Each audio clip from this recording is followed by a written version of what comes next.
शुरू अल्लाह के पाक नाम से जो बड़ा मेहरबान निहायत रहम वाला है। अस्सलाम वालेकुम दोस्तों, आप इस वक्त मौजूद हैं उर्दू मिरेकल्स पर। दोस्तों, भारत में एक और मुसलमानों के खिलाफ तनाज़ा सर उठा चुका है, क्योंकि मुसलमानों पर भारत में ज़मीन को तंग किया जा रहा है। अब तो हिंदुओं ने मस्जिद में भी पूजा करना शुरू कर दी। क्या ये खुलेआम हक तलफी नहीं? पहले बाबरी मस्जिद पर राम मंदिर और अब ज्ञान वापी मस्जिद पर वाराणसी मंदिर। आज ये सब कुछ किस लिए किया जा रहा है? मुसलमान अब तक खामोश क्यों है? यहाँ तक कि भारत का कानून भी इस हट डर्मी में पूरा साथ दे रहा है। क्या हुआ जब हिंदू पूजा के थाल और बाकायदा भगवान की मूर्ति लेकर ज्ञान वापी मस्जिद में पहुंचे? अचानक कुछ ऐसा देखने को मिला जिसने सबकी दौड़ें लगवा दी। आज की हमारी इस वीडियो को आखिर तक जरूर देखिएगा और चैनल को सब्सक्राइब नहीं किया तो चैनल को सब्सक्राइब करके हमारे चैनल का हिस्सा बन जाइएगा। दोस्तों, ज्ञान वापी मस्जिद वाराणसी इलाके में मौजूद है, जो कि बड़ी कदीमी मस्जिद समझी जाती है। आसपास के इलाकों में रहने वाले मुसलमान 5 वक्त की नमाज अदा करने के लिए इसी मस्जिद का ही रुख करते हैं। लेकिन राम मंदिर की तमीर के बाद अब तो जैसे भारत में मुसलमानों के लिए जगह तंग कर दी जा रही है। मुसलमानों की इबादत गाहों को मिटाया जाने लगा है। इसका एक मुंह बोलता सबूत ये भी है कि पहले बाबरी मस्जिद की जगह राम मंदिर तमीर हुआ और अब वाराणसी में मौजूद एक और मस्जिद की ज्ञान वापी के नाम से जो मशहूर है, उसे ये कहकर ख़त्म करवाया जा रहा है कि यहाँ पर पहले मंदिर था और कई 100 साल पहले यहाँ पर मुसलमानों ने कब्जा जमाकर इस मंदिर को मस्जिद में तब्दील कर दिया। उसका पहला नाम वाराणसी मंदिर था, मगर मुसलमानों ने इस मंदिर पर कब्जा जमाने के बाद उसका नाम ज्ञान वापी मस्जिद रख दिया और यहाँ पर ये अपने रब की इबादत करने लगे। इस तनाज़े को इतना बढ़ा चढ़ा दिया गया कि बात कोर्ट तक पहुँच गई। बात तब बढ़ी जब हिंदू बाकायदा पूजा के थाल और भगवान की मूर्ति लेकर ज्ञान वापी मस्जिद के बाहर पहुँच गए। इस मस्जिद में 4 तहखाने मौजूद है जहाँ पर इबादत की जाती है। इस वक्त भी हिंदू अपने भगवान और पूजा पाठ की थालियों के साथ वहाँ पर मौजूद थे। कहने लगे कि हम यहाँ पर अपने मंदिर में अपने भगवान की पूजा करना चाहते हैं, तुम लोग हमारे मंदिर को छोड़ दो। वो मुसलमानों की तजलील कर रहे थे, तज़हीक अमेज़ अल्फाज कह रहे थे कि तुम लोगों ने हमारे मंदिर पर कब्जा कर लिया है। जबकि इमाम मस्जिद और वहाँ पर मौजूद बाकी नमाजी डटकर खड़े हो गए, कहने लगे कि हम हरगिज़ रास्ता नहीं देंगे, ये हमारी मस्जिद है, हमारी इबादत का है। तुम लोगों के इतने मंदिर मौजूद है, वहाँ पर जाकर अपनी इबादत करो, पूजा करो, ये हमारी मुकद्दस जगह भला अपनी मस्जिद आप लोगों को इबादत के लिए कैसे दे दे? मगर हिंदू डट गए। मजीद लड़ाई फैलती से पहले मुसलमानों ने पुलिस को कॉल कर दी। बाकायदा ये मामला कोर्ट तक पहुँचाया गया और कहा गया कि यहाँ पर शुरू से ही मस्जिद थी। मस्जिद का नाम ज्ञान वापी था। उस वक्त भी हिंदुओं ने जानबूझकर मुसलमानों को कमज़ोर करके यहाँ पर अपनी मूर्तियाँ रखी थी, लेकिन बाद में मुसलमानों के हक में फैसला सुनाया गया, इसलिए यहाँ से मूर्तियाँ उठवा दी गई। अब एक मरतबा फिर हिंदू एक तनाज़े उठाकर यहाँ पर अपनी मूर्तियाँ लेकर आ गए हैं कि वो यहाँ पर अपना मंदिर बनाएंगे। मुसलमानों की जो सोच थी कि उनके हक में फैसला किया जाएगा, मगर ऐसा ना हुआ। उल्टा कोर्ट ने भी ये ऑर्डर जारी कर दिया कि मस्जिद में 4 तहखाने मौजूद हैं, इन तहखानों में से एक तहखाने में हिंदू अपने भगवान की पूजा किया करेंगे। ये सुनकर तमाम मुसलमानों के होश गुम हो चुके थे। ये किसी भी तरह मान लेना मुश्किल था। अगर उस मस्जिद के 4 तहखाने थे भी तो वो सब मस्जिद की हदूद में आते थे, उनमें नमाज पढ़ते भला एकदम से नमाज की जगह वहाँ पर पूजा पाठ और भजन कैसे गाए जा सकते थे? हिंदुओं का तो काम ही नाच गाना है, अपने भगवान को राजी करना, जबकि हमारे इस्लाम में ये सब कुछ शुरू से ही हराम है।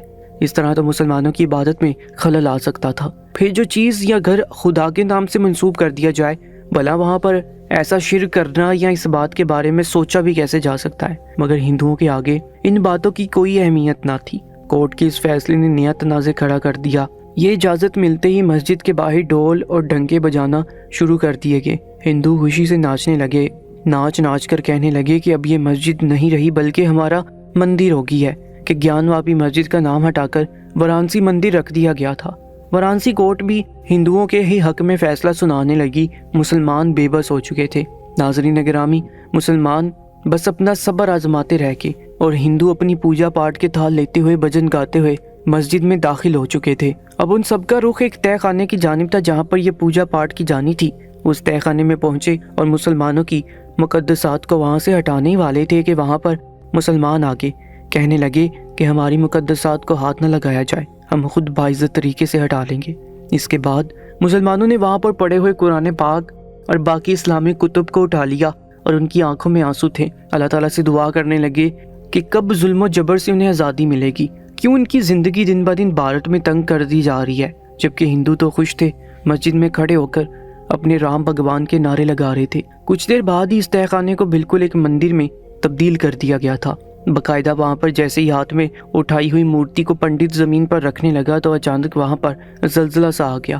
وہ مورتی جو پنڈت کے ہاتھ میں موجود تھی وہ اس کے ہاتھ سے لرز کر چھوٹی اور چھوٹ کر 2 ٹکڑوں میں تقسیم ہوگی۔ یہ منظر وہاں پر کھڑے ہندو بھی دیکھ رہے تھے۔ ناچنا گانا جو ان کا جاری تھا، مورتی گرنے سے ان کو تو جیسے سکتہ سا طاری ہو گیا۔ وہ ہڑبڑا گیا۔ پیچھے کچھ مسلمان بھی کھڑے تھے جو اپنی تمام تر مقدس چیزوں کو اٹھا کر وہاں سے لے جا رہے تھے۔ مورتی گرنے کی آواز سن کر انہوں نے پیچھے پلٹ کر دیکھا تو مورتی 2 ٹکڑوں میں تقسیم تھی۔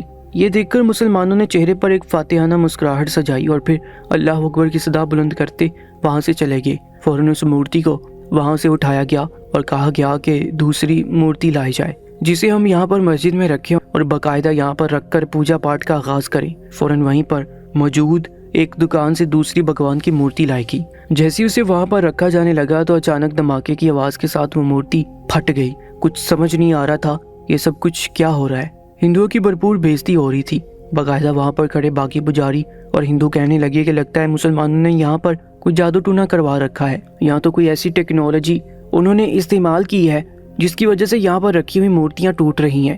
ایک مرتبہ پھر وہ مسلمانوں کے خلاف نعرے لگانے لگے، کہنے لگے کہ تم لوگوں نے یہاں پر کچھ کر رکھا ہے، یقیناً یہاں پر کچھ اس طرح کی چیزیں استعمال کی گئی ہیں جس کی وجہ سے یہاں پر ہماری مورتی ٹوٹ رہی ہے۔ اتنا سننا تھا کہ وہاں پر کھڑے امام مسجد کہنے لگے کہ یہ بات تو تم اپنے بھگوان سے ہی پوچھ لو، وہ بار بار ٹوٹ رہا ہے، گر رہا ہے اور 2 ٹکڑوں میں تقسیم ہو رہا ہے۔ جس بھگوان پر تم لوگ اپنا عقیدہ رکھتے ہو اس بھگوان سے سوال کرو کہ اس میں غلطی کس کی ہے، ہماری یا پھر اس مٹی کے بھگوان کو بنانے والے کاریگر کی، جس نے تم لوگوں کا بھگوان اتنا پختہ بنایا ہی نہیں کہ وہ ٹوٹ نہ سکے۔ یہ الفاظ تو کھلم کھلا ہندوؤں کے منہ پر تماچا تھے۔ وہ سر جھکا چکے تھے۔ اس وقت تو وہ لوگ اپنا سارا سامان اٹھا کر وہاں سے چلے گئے، مگر اس کے باوجود اس تہہ خانے کو تالا لگا کر اسی کے ساتھ ہی اگلے روز ایک نیا پروپیگنڈا کھڑا ہو چکا تھا۔ گیان واپی مسجد کا بورڈ جو کہ اس مسجد کی ایک نشاندہی کر رہا تھا، اس بورڈ پر باقاعدہ سٹیکر کے ساتھ وارانسی مندر لکھ دیا گیا۔ مسلمانوں کا باقاعدہ بھرپور احتجاج جاری ہے۔ ان کا کہنا ہے کہ ہم اپنی مسجد میں یہ پوجا پاٹ ہرگز نہیں ہونے دیں گے، یہ ہمارا دینی مسئلہ ہے۔ جان بوجھ کر ہندو یہاں قابض ہونا چاہتے ہیں مگر ابھی تک تاحال کوئی لائحہ عمل سامنے نہیں آ سکا۔ ناظرین گرامی، مسجد کے 4 تہہ خانوں میں سے ایک تہہ خانے میں پوجا کی اجازت دینے کے فیصلے کے خلاف مسجد کمیٹی کی دائر درخواست خارج کر دی گئی۔ بھارتی میڈیا کے مطابق وارانسی کے ضلعی عدالت میں گیان واپی مسجد میں پوجا کی اجازت دینے کے خلاف مسجد کمیٹی کی درخواست کی سماعت ہوئی، جس میں جسٹس روہت رنجن اگروال نے فیصلہ سنایا کہ مسجد کے ویاس تہہ خانے میں پوجا جاری رکھی جائے۔ مسجد کمپنی نے یہ درخواست اس عدالتی حکم کے خلاف دی تھی جس میں ہندو شہری شیلیندر کمار پاٹھک نے دعویٰ کیا تھا کہ ان کے نانا سومناتھ ویاس گیان واپی مسجد کے اس تہہ خانے میں دسمبر 1993 تک پوجا کرتے آئے تھے۔ مزید ویڈیو اپڈیٹس کے لیے ہمارے YouTube چینل کو سبسکرائب کر لیجیے گا۔